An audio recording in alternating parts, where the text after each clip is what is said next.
स्वागत है दोस्तों एलएम वैदिक फार्म में। तो अभी हम मौजूद है 5 साल के ऑरेंज बगीचे में। तो दोस्तों जब हमने लास्ट वीडियो बनाया था कि पानी की पर्याप्त पूर्ति नहीं हो पाई, उसके कारण बगीचे जो हैं स्टेज से बाहर आ चुके हैं और फुटान ले चुके हैं। तो जो 10 साल का बगीचा है और 5 साल का बगीचा है, दोनों की विपरीत परिस्थिति चल रही है। हमारे यहाँ पर पर्याप्त मात्रा में बरसात नहीं हुई है और फिर सभी तरफ यही स्थिति है। बहुत ही कम ऐसी जगह हैं जहाँ पर सही मात्रा में पर्याप्त बरसात हुई है। जब हमने पता किया तो भले महाराष्ट्र हो और दूसरे भी इलाके हो, तो वहाँ पर भी पर्याप्त मात्रा में बरसात नहीं हुई है और बहुत ही विपरीत परिस्थिति इस साल जो ऑरेंज के लिए है।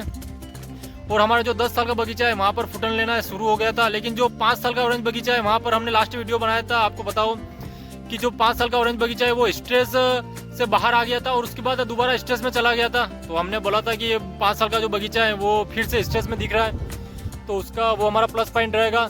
तो दोस्तों जब हमने सही से देखना प्रारंभ किया अभी 5 साल के बगीचे को, क्योंकि हमें पता था क्या पता हमें कुछ प्लस पॉइंट मिले, तो दोस्तों हमने सही से विजिट किया बगीचे को और ध्यान से देखा तो पता चला है कि फ्लोरिंग होना स्टार्ट हो गई है। जी हाँ दोस्तों, 5 साल के ऑरेंज बगीचे में फ्लोरिंग हमें दिखना शुरू हो गई है। तो दोस्तों अभी हम कैमरे के माध्यम से आपको जो है फ्लोरिंग नहीं दिखा पाएंगे, क्योंकि बहुत ही बारीक जो है वो फ्लोरिंग शुरू हुई और हमने बहुत ही ध्यान से देखा और उसके बाद ड्रिप भी चला दिए, क्योंकि पानी की अब बहुत ही ज़्यादा आवश्यकता होगी। तो अच्छा हुआ हमने ध्यान से देख लिया। तो कैमरे से तो अभी बता पाना बहुत ही मुश्किल है, तो जब पूरी फ्लावरिंग होना शुरू हो जाएगी और कैसी स्थिति रहेगी हम आपको वीडियो के माध्यम से अवश्य बताएंगे।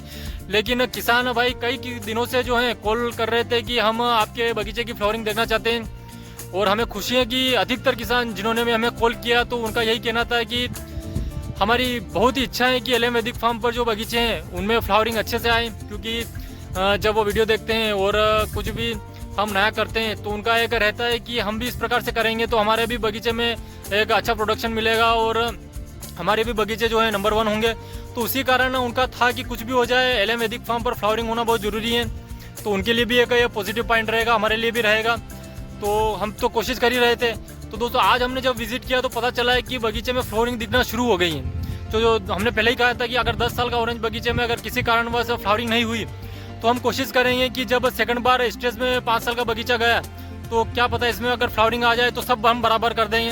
हमें पता है कि ये जो 5 साल का जो बगीचा है ये इसीलिए हमने 2 पार्टीशन में रखा था, क्योंकि जो 10 साल वाला बगीचा अगर कभी बाई चांस नहीं आता है किसी कारणवश, तो जैसे आज इस साल बरसात नहीं गिरी, तो 5 साल वाला बगीचा जो है ये सारी पूर्ति कर देगा। तो अब हमें लग रहा है कि फ्लावरिंग देखते हुए कि आने वाले समय में किस प्रकार की फ्लावरिंग होती है, लेकिन फ्लावरिंग तो दिखना शुरू हो गई है और हमने सभी पौधों में ड्रिप भी चला दिए। तो देखते हैं कि आने वाले समय में हमें क्या रिजल्ट मिलता है। लेकिन दोस्तों ये बहुत ही बड़ी खुशखबरी और सभी को पता है कि इतनी विपरीत परिस्थितियां चल रही है और यहाँ पर हमारे इस क्षेत्र में तो बहुत ही ज़्यादा विपरीत परिस्थितियाँ थी। फिर भी अगर 5 साल का जो बगीचा है ये हमें अच्छा प्रोडक्शन देने में कामयाब होता है तो वाकई में हम मान सकते हैं कि ये तो एक बहुत ही बड़ी बात होगी कि इतनी एक भी बार सही से पानी नहीं आ पाए यहाँ पर, फिर भी अगर 5 साल का बगीचा हमें अच्छी फ्लावरिंग देता है तो हम कह सकते हैं कि हमारे पौधे में इतनी ताकत थी या स्टोरेज था फूल के लिए कि वो फिर भी सहन कर पाया और उसने जो है फूल को आने के लिए पूरी कोशिश की। तो देखते हैं आने वाले समय में क्या होता है। लेकिन दोस्तों हम आपको बताना चाहते थे, इसीलिए चाहते तो हम बाद में बताते आपको जब पूरे फूल खिल जाते, लेकिन बताना जरूरी था क्योंकि जो किसान है वो बहुत ही ज़्यादा कॉल कर रहे हैं कि क्या स्थिति है बगीचे की। तो दोस्तों 10 साल के बगीचे में तो हम बाद में बात करेंगे, उससे भी फिलहाल हमें कोई लेना देना नहीं है। अभी 5 साल में अगर 5 साल के ऑरेंज बगीचे में अगर हमें फ्लोरिंग दिखी है तो यहाँ का प्रिपरेशन हम शुरू करेंगे, क्योंकि दोस्तों ये सारी पूर्ति कर देगा। तो आने वाले समय में हम आपको इसके बारे में बताएंगे। तो ये बताना आवश्यक था कि दोस्तों कहीं पर और लगभग सभी पौधों में फ्लावरिंग दिखना शुरू हो गई है। ऐसा नहीं है कि कुछ पौधों पर, सभी पौधों पर हम देखा मतलब फ्लावरिंग तो दिखी है, मतलब थोड़ी बहुत ही दिखो लेकिन दिखी है और बहुत ही बारीक है। तो जाहिर सी बात है कि बहुत ही शानदार फ्लावरिंग हो सकती है। तो इसका भी अपडेट हम आने वाले समय में आपको देंगे।